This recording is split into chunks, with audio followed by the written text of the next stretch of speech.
Welcome everyone to this roundtable of wise women. We are here to share with you about the August cross quarter, also known as Lammas or Lughnasah. I personally like the name Lughnasah the best. I'm sure you're going to have something to say about that, Nalini. And also we're going to look a little bit at something that's been referred to as the 8-8 Lion's Gate. But interestingly, and a lot of people don't know this, is that the sun is not even in the constellation of the lion. It is in the seasonal sign of Leo that is associated with the lion, but it doesn't move into the constellation of the lion until August 10th or 11th, something like that. And that has to do with how the seasonal signs, the signs that represent our seasons of cross quarter points, when the sun reaches 15 degrees Leo on August 7th, that is the exact cross quarter between the summer solstice or the June solstice in the northern hemisphere, it's summer, in the southern hemisphere, it's winter, and the September equinox. So Lammas or Lughnasah in the northern hemisphere represents the cross quarter as we are moving. The sun is starting to, the days are starting to shorten. That's what I'm trying to say. The days are starting to shorten. And in the southern hemisphere, the days are starting to lengthen. So they have a different seasonal experience. And the sign of Leo is related to this seasonal time. So we could say 0 Cancer point is the summer solstice, 0 Aries is the or the June solstice, 0 Libra is the September equinox, and they're representing a seasonal shift, a shift in the seasons. And then the constellations are the backdrop that the seasons move through. And over 26,000 years, every season will be with every constellation. So we'll talk about that just a little bit more in a moment, but just as the cross quarter time, the exact halfway point, is a time also when Celtic peoples saw it as a time between the worlds. And it's fascinating because today we thought we were going to record this on a different day, and we wound up recording it today on July 25th, and it happens to be the Mayan day out of time. So it's a time between time as we're recording it, moving towards a time between time at the cross quarter. And the Celtic people and many indigenous cultures would use the new moon, or starting with the new moon to the full moon, or the full moon to the new moon. This time it's going to be the new moon to the full moon, as the full 2-week window of the cross quarter time that would cover that particular time.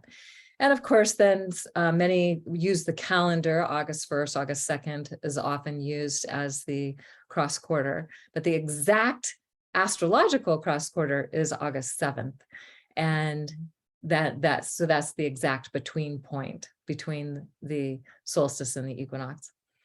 The energy that we have now of Leo is really about how do we recognize the divinity that we are. How do we, there's so many things that can be in the way of that. Our beliefs, our conditioning, what we've been told, a lot of things can be in the way of that. But this is the time to really ask yourself, what's in the way of you really knowing that you're a divine being? What's in the way of you really loving who you are? And not in an egotistical way, not in a I'm so great and you're not kind of way, but in a when I really love who I am and I'm showing up and shining in the light of who I am, I'm inspiring everyone around me to be able to do that too. We can all do it together. And that's really the essence of what Leo most loves when it's healthy, is to be able to shine together.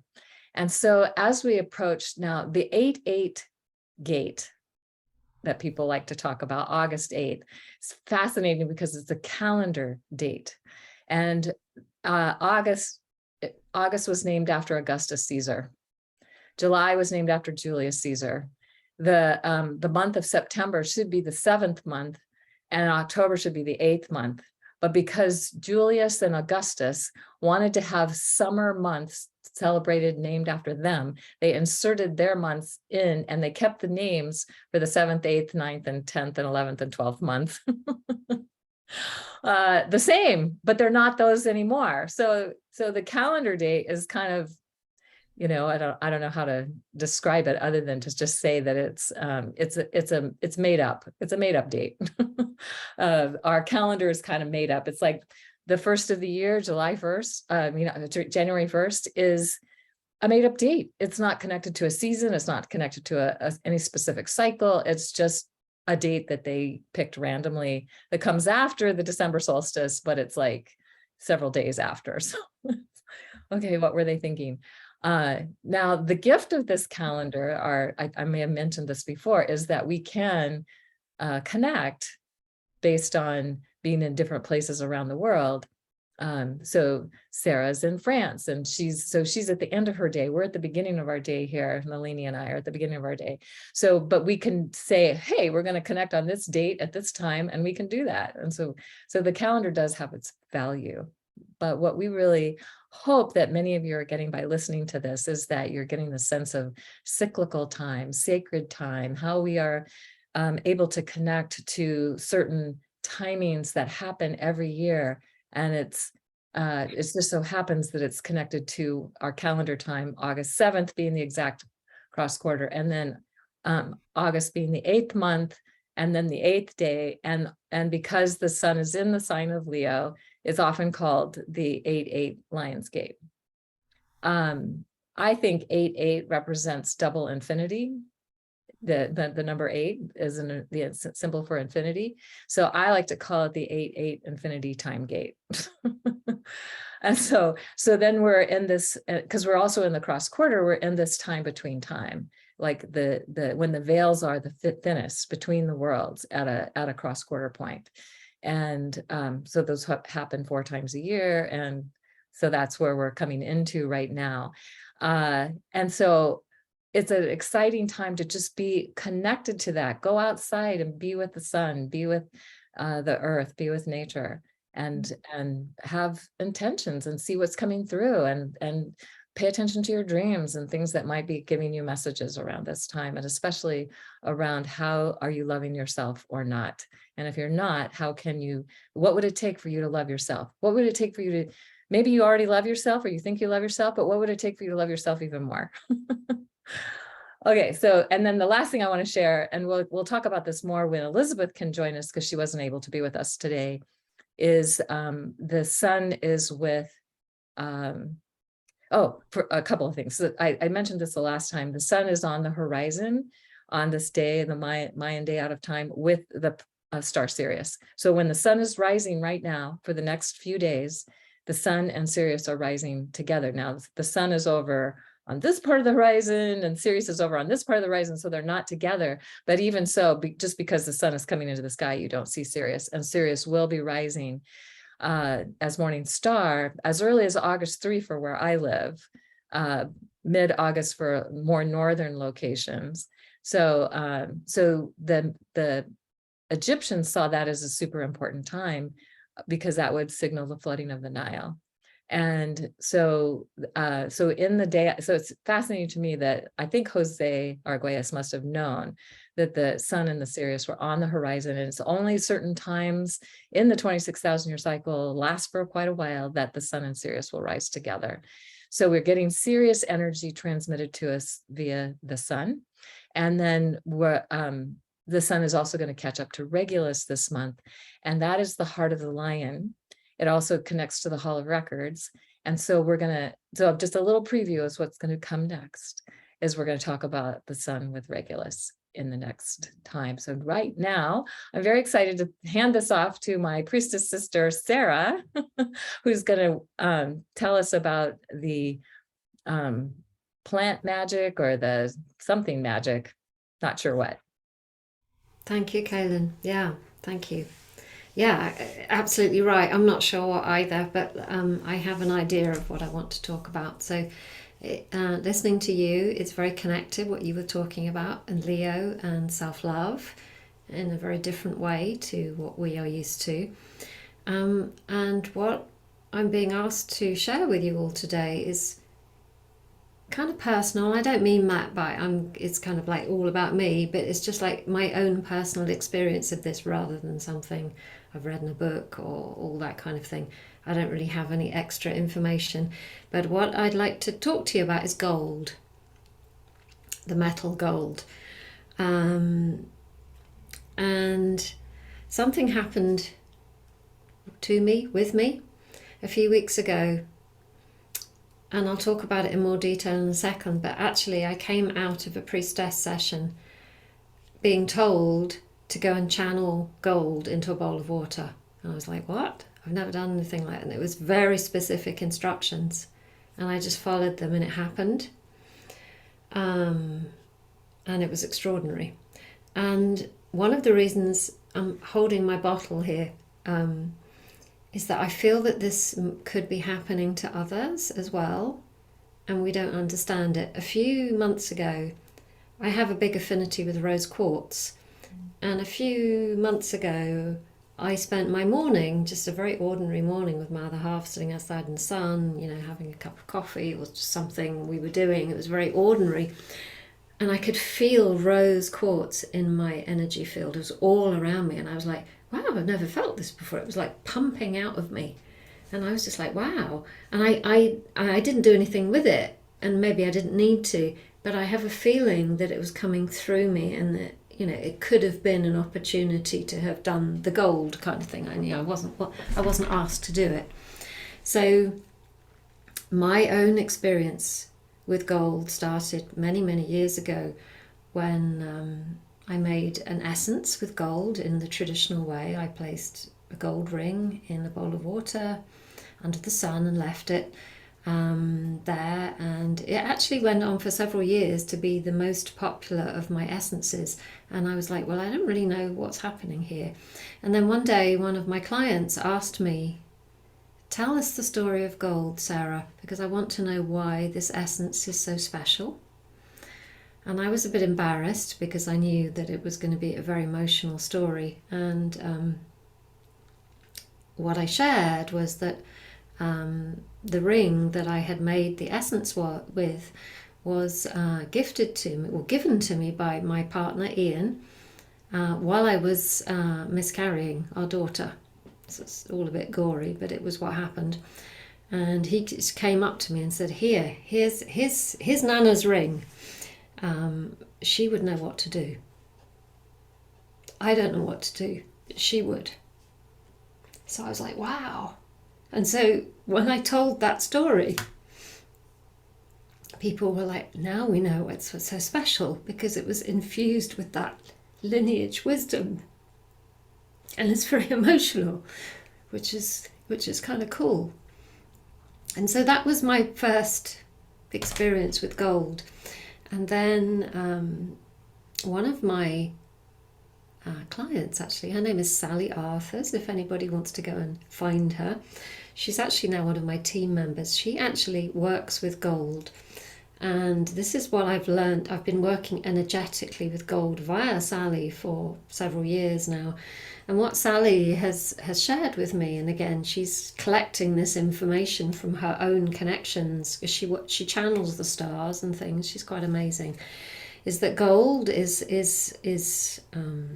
an energy that we really need right now, because as our cells and our bodies are changing, the cells, the gold coats, the energetic coats the cells. It activates the gold within us and coats the cells, so that as the more energy comes through, our cells are able to hold the energy. They can expand and hold.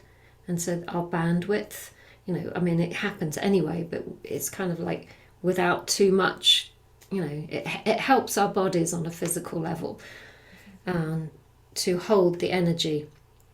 And so I've just been working like that for a long, long time now, and it's known as well that gold coats, for example, the new Hubble telescope, its mirrors are coated with gold because they reflect the heat.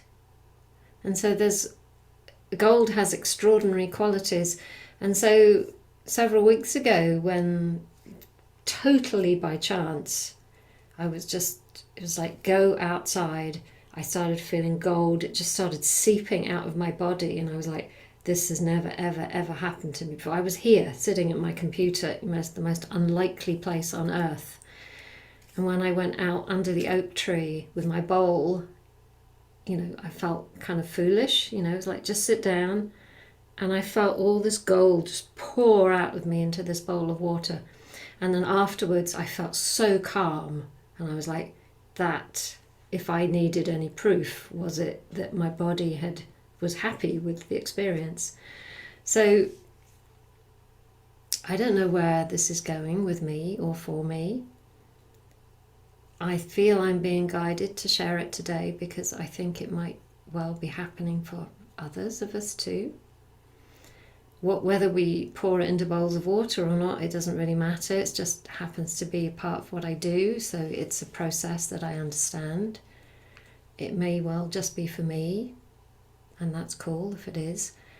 But I really do think that nature and our beautiful planet is giving us exactly what we need right now.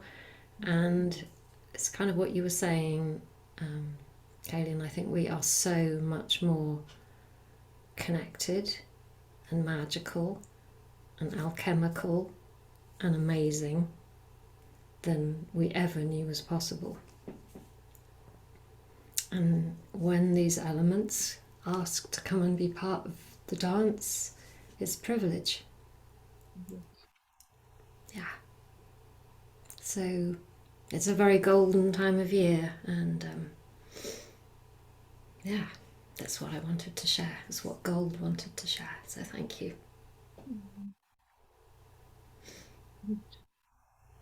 Thank you, Sarah. That's just precious. It really is. Not just the metal. That's not what I mean, but just that's precious. Interestingly, that you mentioned that, I don't know, a month or two ago, maybe I have no concept of time, especially today, but I was informed, my field was infused by gold, the mineral gold's frequency. And so years ago, I had been microdosing myself with monatomic gold. It was a thing back then, and not that I ever really felt like it did anything at the time, which it may or may not have done. I don't know. But I started doing it again, doing it for about a month or so with no expectations and no really understanding of why, except what you were just explaining, that my body really felt that affinity and was wanting that its mirror to say, okay, this is a frequency we need to hold. I know there are other people, Jacqueline Fay Hobbs, the Oracle Girl, who says that nature's frequency is the gold frequency. She has a very specific definition of how she talks about that. But I think we're all experiencing this particular energy, but the change is it's become visceral.